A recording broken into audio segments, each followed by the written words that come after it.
Maths unit online classes में आपका स्वागत है। अपना जो लास्ट टॉपिक चल रहा था वो था लिमिट्स। आपने समझा था कि लिमिट्स होती क्या हैं, उसके बाद x टेंड्स टू a का मीनिंग भी समझा था और किसी फंक्शन पर लिमिट का एग्जिस्टेंस कैसे देखा जाता है, यानी उसकी लेफ्ट लिमिट और राइट लिमिट की वैल्यू निकालकर वो इक्वल होती हैं तब उसका एग्जिस्टेंस होता है, यानी अस्तित्व होता है उस फंक्शन की सीमा का। आज जो अपन पढ़ेंगे उसमें ये है कि कैसे किसी फंक्शन की लिमिट्स की वैल्यू कैसे निकाली जाती है, यानी कैसे क्वेश्चंस को करा जाता है वो देखेंगे। उनमें तरह तरह के मेथड हैं, उनको सीखेंगे। देखें,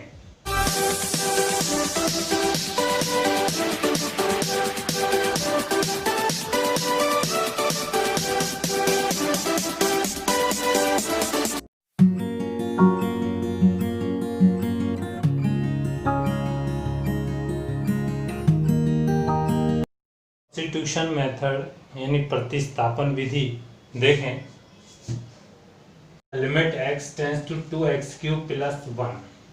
फंक्शन आपको दिया हुआ है x क्यूब प्लस 1 और x की वैल्यू 2 की ओर टेंडिंग है, x टेंड्स टू 2।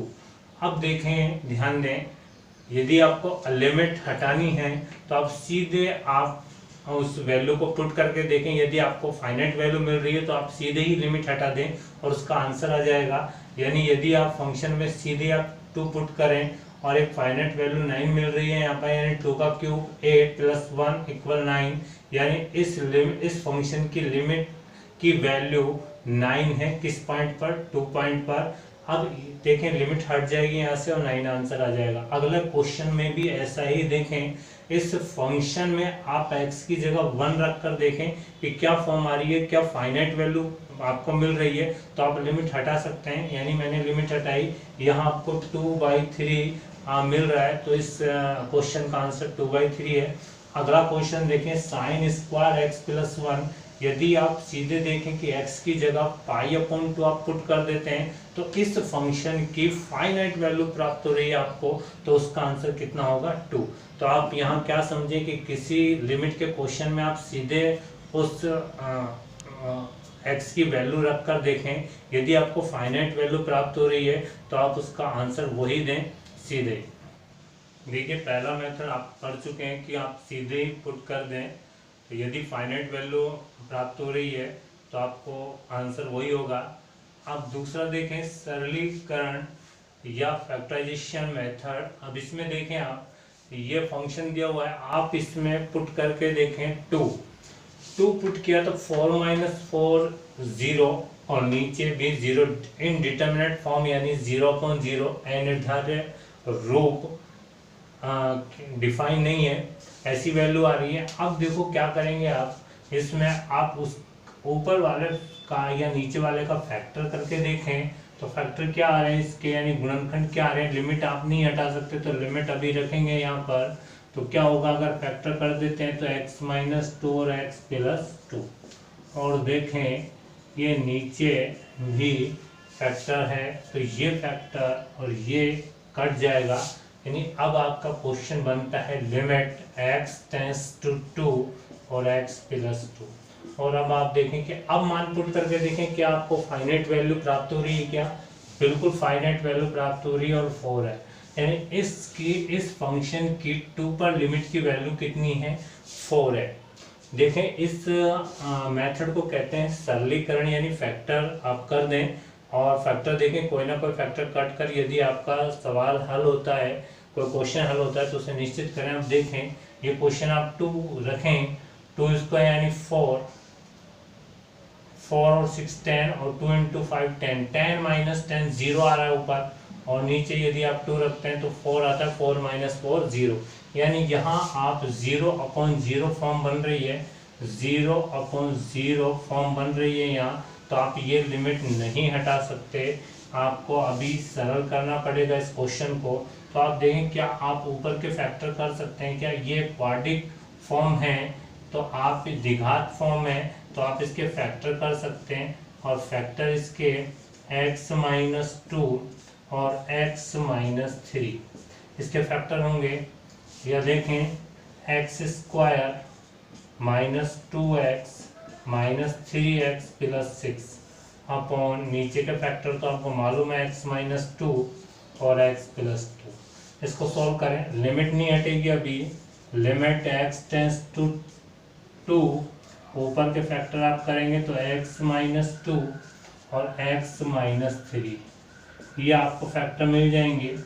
और अब देखें नीचे वाले के फैक्टर ये हैं, अब आप ये कर सकते हैं और आप 2 रख के देखते हैं कि फाइनाइट वैल्यू प्राप्त हो रही है क्या। देखो 2 रख दें तो माइनस तो ऊपर आ रहा है और नीचे आ रहा है 4, तो इसकी लिमिट की वैल्यू आ गई है आपके पास -4। इस तरह से आप देखेंगे यदि आप सीधे पुट करके फाइनाइट वैल्यू प्राप्त हो रही है तो लिमिट हटा दें। नेक्स्ट मेथड देखें, रैशनलाइजेशन यानी परमीकरण। परमीकरण जानते हैं आप कि ऊपर वाले या नीचे वाले कोई रूट आता है तो उसमें उसका साइन बदल को ऊपर नीचे मल्टीपल कर दिया जाता है। अब देखें ये आपके पास एक क्वेश्चन है, ये आपका फंक्शन है और 4 पर आपको इसकी लिमिट की वैल्यू लेके आनी है। आप पहले सीधा ही पुट करके देखें, 5 + 4 यानी 9 और 9 का रूट 3, 3 - 3 0 और नीचे भी 4 रखते 1 आएगा, 1 - 1 0, यानी ये इनडिटरमिनेट फॉर्म यानी अनिर्धारित रूप आपको आ रहा है। तो आप इसको क्वेश्चन को सॉल्व करना पड़ेगा। आपने देखा यहाँ फैक्टर तो होने वाले नहीं है, हाँ रूट लगे हुए हैं, तो रैशनलाइजेशन किया जा सकता है यानी परमीकरण किया जा सकता है। तो आप देखो 2 बार परमीकरण होगा क्योंकि ये अलग रूट है और नीचे वाला भी अलग रूट है, तो आप इनका परमीकरण करें यानी रैशनलाइजेशन करेंगे तो इसके अपोजिट यानी बीच वाले के अपोजिट साइन से ऊपर नीचे मल्टीपल कर रहे हैं, यानी यहाँ माइनस है तो मैंने प्लस वाले से मल्टीपल किया और यहाँ बीच में माइनस है तो प्लस वाले से मल्टीपल किया। अब मैंने 2 बार इसका रैशनलाइजेशन एक साथ कर दिया। अब देखो ये और ये मल्टीपल होंगे, a - b और a + b वाला रूल लगेगा। आप जानते हैं a² - b² होता है, तो 3 का स्क्वायर 9 माइनस रूट हट जाएगा, यहाँ से 5 + x आएगा। ये और ये मल्टीपल होके आप देखो a - b और a + b वाला रूल लगकर 1 और ये रूट हट जाएगा, बाकी एक तो ये वाला और एक ये वाला यहाँ पर बचेगा। इसके बाद देखें इसको सोल्व करें तो -5 - x यानी 9 - 5 4 आ जाता है और 1 - 5 - 4 प्लस का x।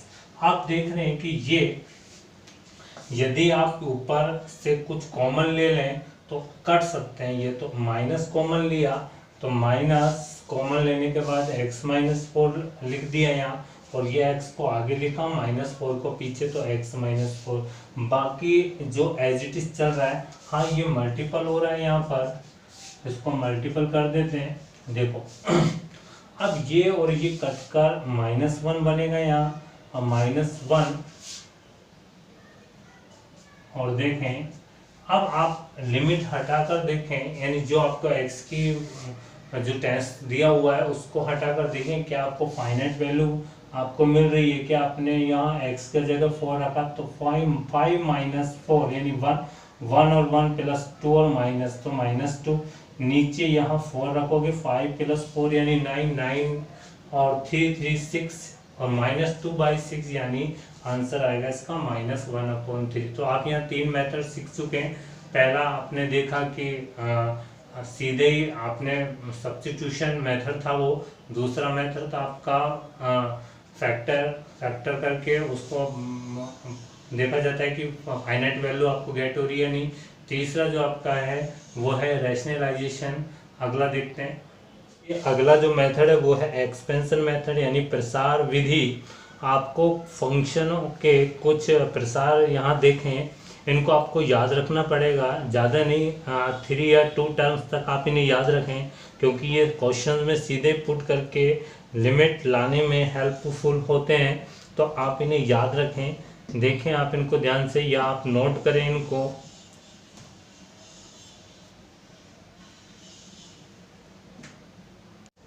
देखें कुछ इस तरह के क्वेश्चन भी होते हैं जब आपको x टेंस टू इनफाइनाइट पर उस फंक्शन की लिमिट की वैल्यू आपको प्राप्त करनी है। तो आप देखें कि आप x की जो सबसे हाईएस्ट पावर वाला टर्म है उसको कॉमन लें, और नीचे भी यदि वही टर्म आ रही है x की हाईएस्ट पावर 2 आ रही है, यानी उच्चतम घात x के ऊपर एक्स स्क्वायर, नीचे भी एक्स स्क्वायर, तो उसको कॉमन लें।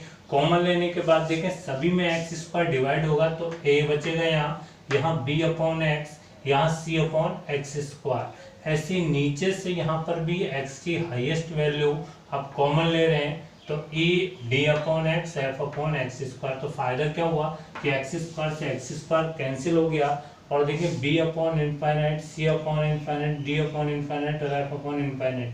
क्योंकि अनंत का स्क्वायर अनंत ही होता है, तो ये किसी फाइनाइट वैल्यू में यदि अनंत से आप डिवाइड करें तो जीरो प्राप्त होता है, तो जीरो प्लस जीरो हो गए, ये भी जीरो ये भी जीरो। तो यहाँ फाइनाइट वैल्यू आपको मिल गई है, वो है a अपॉन ई। तो इस फंक्शन पर जब आप x टेंड्स टू इनफाइनाइट पर लिमिट देख रहे हैं तो उसका आंसर कितना होगा, a अपॉन ई। ऐसी क्वेश्चन यहाँ पर है 3x cube plus 5x 6x cube plus 3x। तो यहाँ हाईएस्ट वैल्यू x की हाईएस्ट पावर वाला पद कौन सा है, टर्म कौन सी, एक्स क्यूब है, तो इसको कॉमन लेंगे। कॉमन लेने के बाद देखें एक्स क्यूब से एक्स क्यूब कैंसिल हो जाता है, तो 3 plus 5 upon x square, 3 upon x square. अब आप यहाँ से ये x टेंड्स टू इनफाइनाइट आप सीधे पुट करके देखें कि आपको फाइनाइट वैल्यू आपको मिल रही है क्या, 5 अपॉन इनफाइनाइट और 3 अपॉन इनफाइनाइट, क्योंकि इनफाइनाइट का स्क्वायर भी इनफाइनाइट होता है।